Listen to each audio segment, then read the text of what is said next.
থাকিস, তোর কি বিবেক বুদ্ধি কিছু নেই? তাহলে কি অন্যের বউয়ের পেছনে পড়ে থাকবো আর ওদের বড়রা আমাকে মারবে, তাই না? আমার কথার মানে ওইটা ছিল না। যদি বেকাতে পড়ে গিয়ে লেগে যায় তখন কি হবে?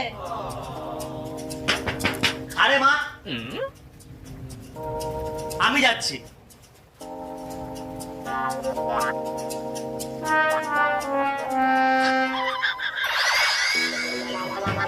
আরে বৌদি, তুমি? বলছি আমাদের গ্যাসটা শেষ হয়ে গেছে, তোমাদের জল গরম করা মেশিনটা একটু দাও না। ও আচ্ছা আচ্ছা, ঠিক আছে। কিন্তু ওইটা তো খারাপ হয়ে গেছে গো দিদি। আমার ভাই এসেছে, ও ঠিক করতে পারে, তুমি ওটা নিয়ে আসো। ঠিক আছে। এটা তো